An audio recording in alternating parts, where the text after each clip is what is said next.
Assalamualaikum warahmatullahi wabarakatuh. Selamat pagi. Perkenalkan, nama saya Brasi Pradana Sela Bunga Rizka Ayu. Saya adalah dosen Politeknik Keselamatan Transportasi Jalan, program studi Rekayasa Sistem Transportasi Jalan.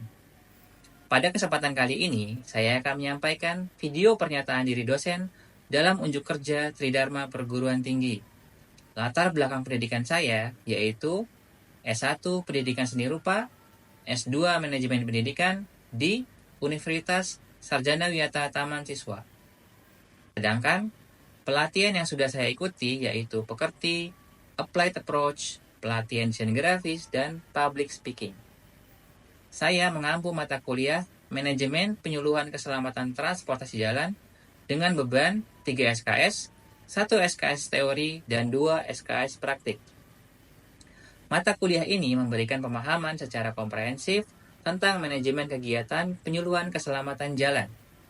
Setelah mengikuti perkuliahan, mahasiswa diharapkan mampu menjelaskan konsep penyuluhan, kampanye, dan sosialisasi keselamatan jalan, melakukan identifikasi masalah faktor manusia dalam keselamatan jalan, menyusun desain, langkah pengorganisasian, tahap pengarahan, tahap pengawasan dalam sebuah proyek, melakukan praktek penyuluhan dan evaluasi efektivitas kegiatan, menyusun dan memaparkan laporan kegiatan penyuluhan keselamatan jalan. Materi yang saya ajarkan kali ini merupakan pertemuan minggu ke-9 dengan bahan kajian menyusun desain penyuluhan keselamatan jalan, yang di dalamnya terdapat perancangan media visual penyuluhan. Sistem perkuliahan adalah sinkronus atau luring.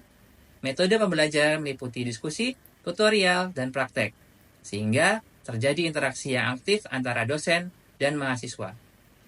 Sistem penilaian mata kuliah berupa tugas sebesar 10%, praktek 20%, ujian tengah semester 30%, ujian akhir semester 40%. Berikut ini adalah video pembelajarannya. Wali, mulai, mulai.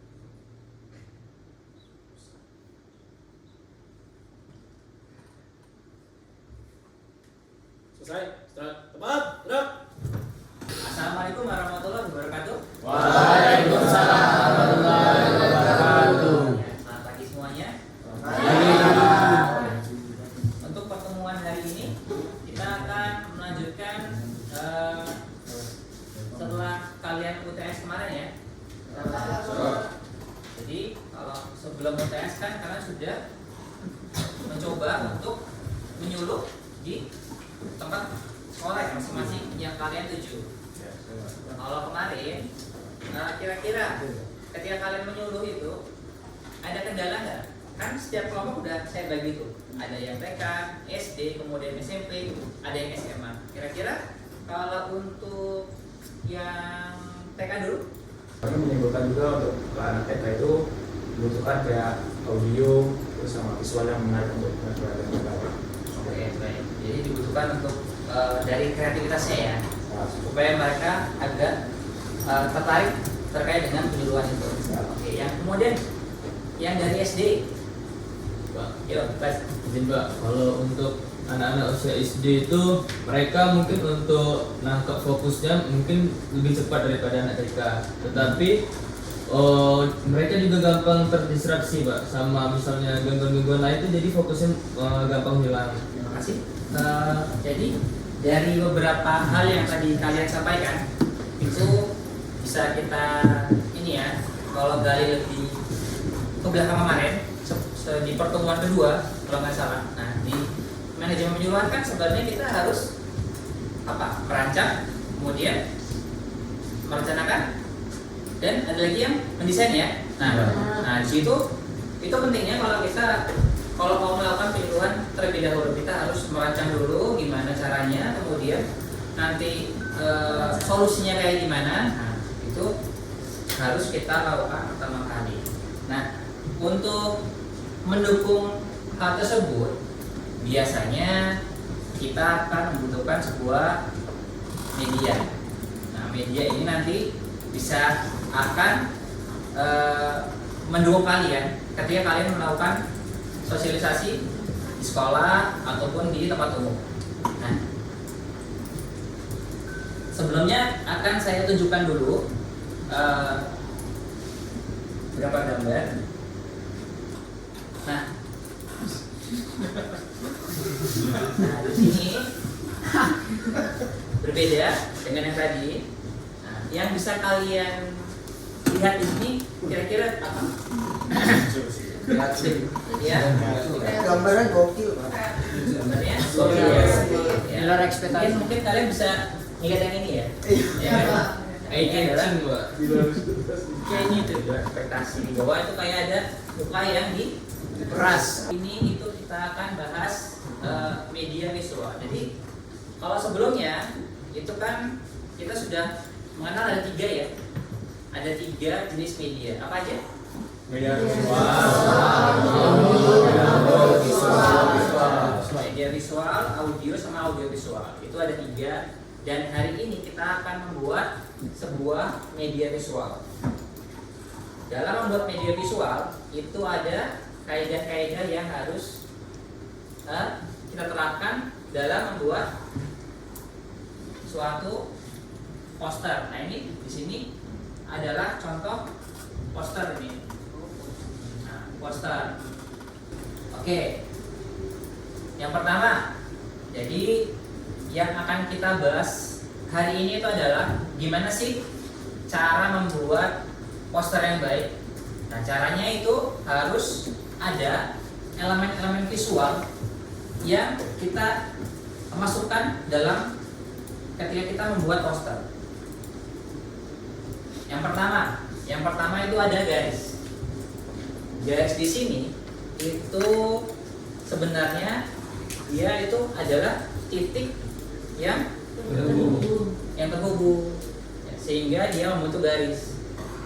Nah, ada garisnya tipis, kemudian lebih tebal, kemudian lebih tebal. Nah, di sini ada juga garis yang bergelombang.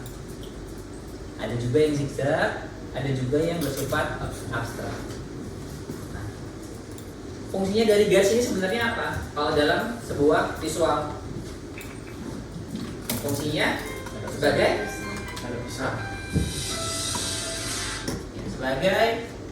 tanda pisah ya, tanda pisah atau garis lebih. Nah, itu kalau kalian buat undangan, yang pertama itu adalah garis horizontal.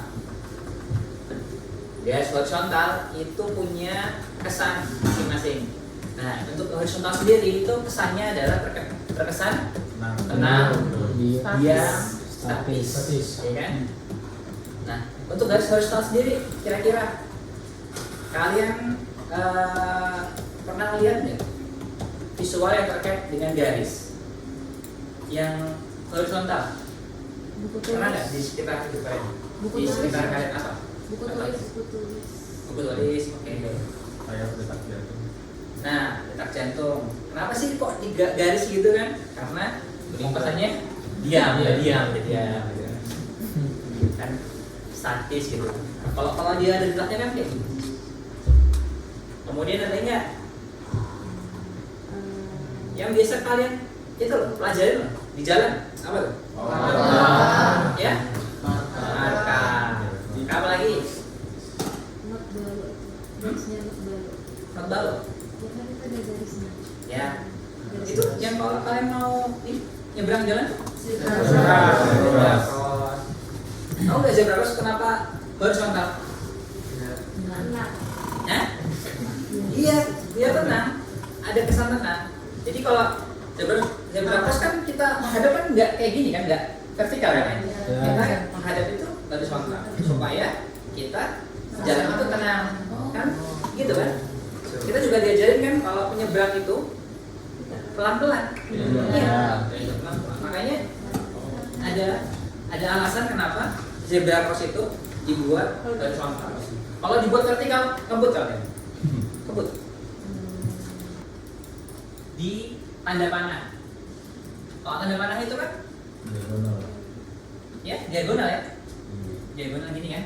Nah, ini adalah penggunaan dari garis diagonal.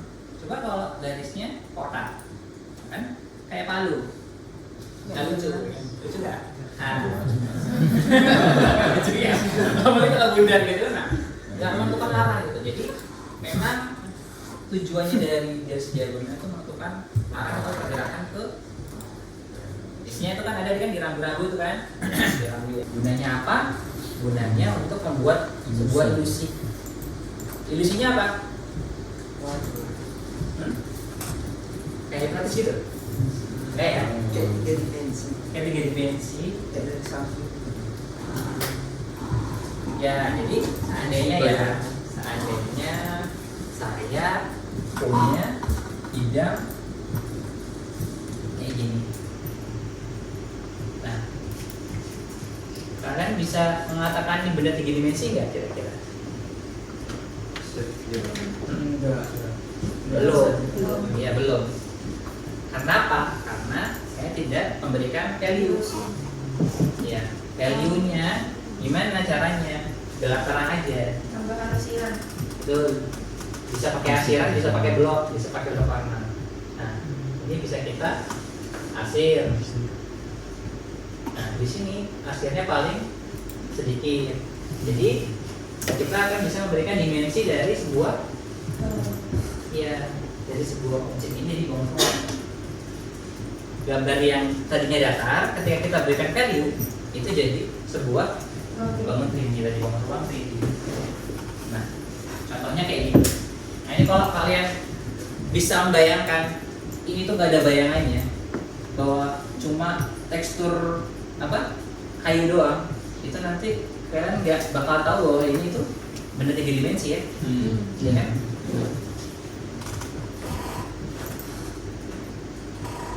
Oke. Value, lalu di sini color. Colornya apa color? Warna ya. Warna udah tahu nih. Untuk color sendiri tujuannya adalah mengekspresikan tujuan dan menegaskan sebuah elemen.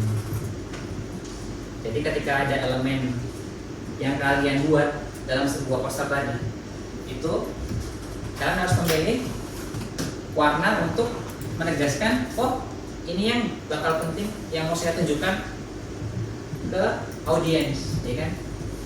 Maka kita akan memilih warna yang paling mencolok. Oke, coba Bas.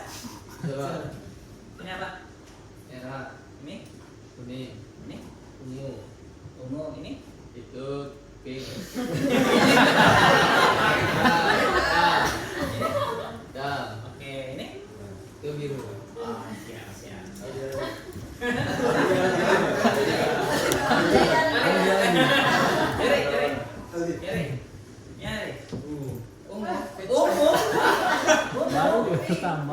Pink.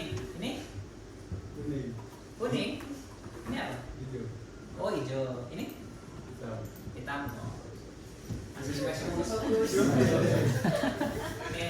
Selamat kan. Jadi gitu ya, kalau kalian perhatikan di sini itu, ya kan, dari latar belakang yang misalnya ini merah, digambar di untuk menegaskan tulisan kuning memakai warna hijau, lalu kuning itu memakai warna biru. Jadi semua dibuat agar terlihat kontras dari backgroundnya. Ada pertanyaan tidak? Coba. Ya, coba tidak mudah. Izin bertanya. Jadi kan tadi kan ada materi soal warna. Terus tuh cara kita buat menentukan warna pas kita membuat media tuh kayak gimana? Kan secara setiap orang itu kan punya selera warna yang beda-beda. Ada kan yang namanya cewek mamba, itu kan sukanya hitam kayak gitu. Terus ada cewek bumi kayak gitu. Nah itu caranya gimana biar terutama misal gambar yang tentang marketing. Sekarang kan biar gimana caranya biar kita tuh buat menarik seseorang untuk beli kayak gitu loh Pak. Oke, baik. Tujuannya gimana sih kita cari warna yang tepat untuk media visual kita ya? Kalau saya ulang di sini. Nah, sebenarnya warna itu punya semacam gelombang yang paling tinggi itu ada di warna merah. Dan seterusnya sesuai dengan arah jarum jam. Nah, makanya lampu apel merah, kuning, hijau. Birunya enggak dong. Biru rambu gitu ya. Rambu biru ada ya kan. Makanya dipilih seperti itu. Karena panjang gelombang merah itu lebih tinggi. Kuning kemudian hijau. Gitu. Nah, dari panjang gelombang tadi itu ada yang namanya warna ini kontrasnya. Kalau kontrasnya kuning itu seberangannya ungu. Kalau kontrasnya merah seberangannya hijau. Lalu kalau oranye misalnya Biru. kalian ada yang pakai Excel nggak di sini? Excel Asia nggak tahu? Profil Excel tahu? Nah biasanya kalau identity dari Excel itu kan biru ya. Iya. Dia logonya pasti orange. Karena apa? Karena dia kontrasnya orange. Jadi dia pengen menekankan logonya. Makanya dia memilih warna. Kalian lihat di sini, ya kan? Ini warna apa nih? Ini warna biru. Ini orange. Jadi yang pengen ditegaskan apa kira-kira? Orange-nya ini ada automotive engineering teknologi. Kalau tadi kita coba ulang bahwa natural tuh dari apa? Makhluk hidup, ya kan?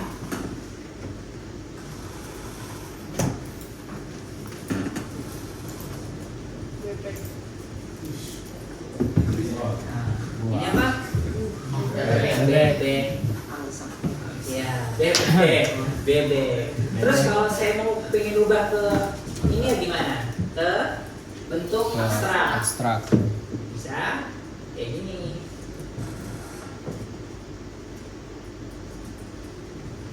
Nah, itu tahu nggak bedanya apa?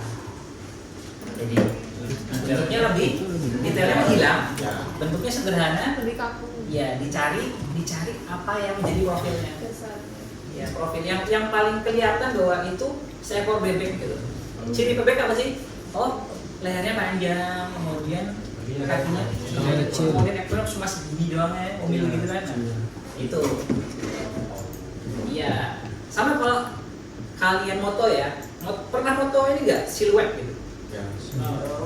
Ya pernah? Nah, pernah. Foto siluet akan lebih bagus ketika wajah kalian itu samping yang ada profil wajahnya gitu. Soalnya kalau dari depan kayak gini doang, ya kan? Udah kayak apa ini? Papan setrika ya, ya kan? Nggak kelihatan, makanya harus berprofil. Poster ini kira-kira gimana? Merawut. Padat ya. Komposisinya nggak ada, ya kan? Informasinya yang mau ditampilin apa sih sebenarnya sih? Apa gitu kan? Ini kok ada foto pejabat di sini? Kayak logonya tinggi gitu. Nah, tadi kan udah lihat tuh layout yang porak-poranda tadi ya, ya kan? Nah, sekarang kita coba gimana sih layout yang baik. Ada 3 kriteria. It works, it organized, dan it attracts. Apa it works? Berjalan.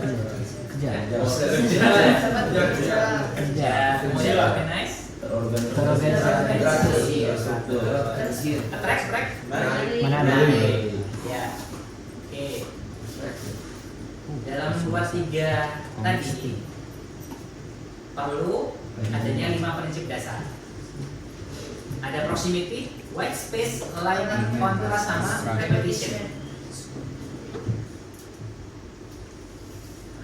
Akan lebih baik kalau besok kalian membuat sebuah poster atau media visual lainnya, ya kan? Sisakan white space untuk apa? Yang pembaca itu ngelihat dari atas ke bawah. Nah, kita contohkan lagi ke sebelah sini. Nah, ini kita lihat ada apa di sini? di sini ada identitasnya kecil. Kemudian ini ada apa nih? Ada white space. Tapi di sini ada abu-abu apa nih berarti? Tekstur apa? Apa? Abstraknya berupa tekstur semu. Lalu ada objek yang mau kalian tampilkan. Di kakak kelas kalian kenal mana? Oh, kenal. Ya ampun, kenal ya. Lalu dilengkapi dengan informasi yang mau kalian sampaikan, ya kan, tunjukkan. Ada white space juga di sini. Walaupun di sini ada tekstur. Kalau lihat nggak? Ada tekstur di sini. Ya, tekstur apa nih? Semua dana tekstur semua tadi itu, ya kan? Lalu ada informasi lagi. Jadi kalian melihatnya itu enak, ya kan? Dari atas ke bawah itu nyaman. Nah, repetisi tadi apa? Proximity. Ada yang nanya nggak? Mau nanya proximity? Ada yang nanya nggak? Apa? Kalau menentukan gambar kalau menentukan gambar atau huruf yang bagus, biasanya kalau nentuin itu pastinya kalian tentukan gambar itu besar dulu. Kalian seandainya punya media A3, ya kan? Gambar kalian itu kecil banget, ukuran 4x6. Itu kalian gedein sebesar A3. Jadinya apa? Gambar kecil digedein, jadinya apa? Kalau seandainya di komputer pecah, hancur, rusak. Jadi pastikan dulu gambar yang mau pilih itu resolusinya besar. Kemudian untuk tulisan kan biasanya ada rasionya ya. Nah, ada rasionya sedikit. Hanya ini huruf A. Nah, tulisan itu tidak boleh diginiin. Nah, ini itu namanya kalian stres di sini. Ditarik, ya kan? Iya. Itu dipaksa, nggak boleh. Iya, jadi yang menentukan bahwa tulisan yang bagus itu nggak boleh di stres. Kemudian sesuai sama tema. Nah, kalau ini saya ganti fontnya, hurufnya itu kayak font pengabdi setan. Buat saudara-saudaranya gitu. Fresher apa ini? Dan wah, kira-kira gimana? Nggak jadi minum. Itu font yang mencocok itu ya kayak gini, menyenangkan, ya kan? Bunder-bunder gitu kan, menggoda. Fontnya horor, nggak bisa. Apalagi kalau terbalik ya kan, misalnya ada film horor tapi fontnya kayak gini. Imut. Nggak jadi lucu. Imut. Iya. Oke, seperti itu.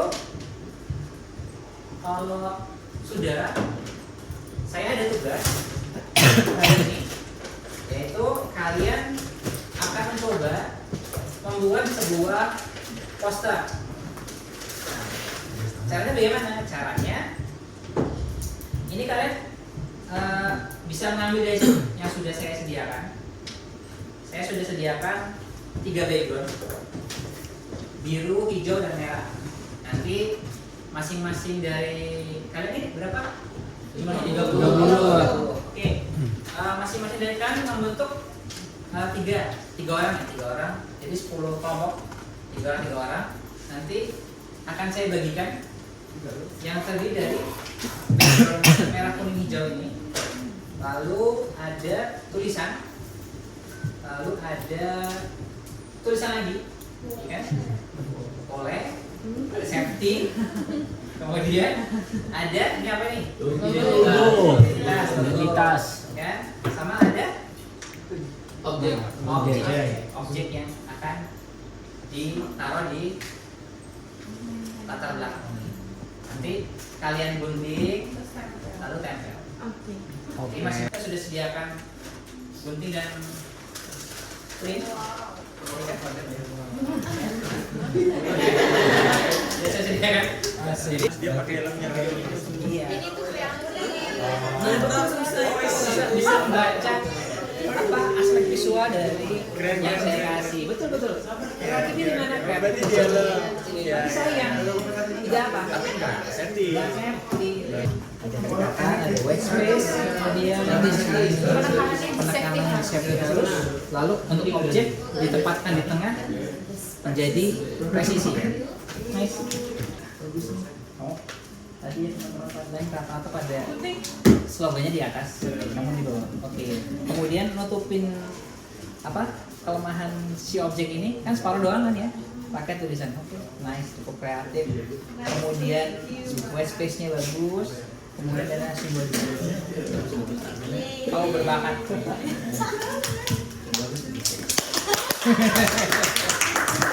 Di sini. Harusnya gambarnya di kanan.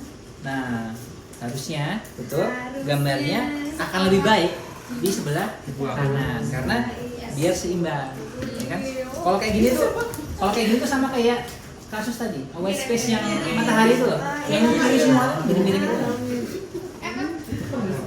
Ini bisa diselamatkan pakai grafik-grafik, misalnya bikin kayak gini, di grafik ini kalian bisa garis, ya kan?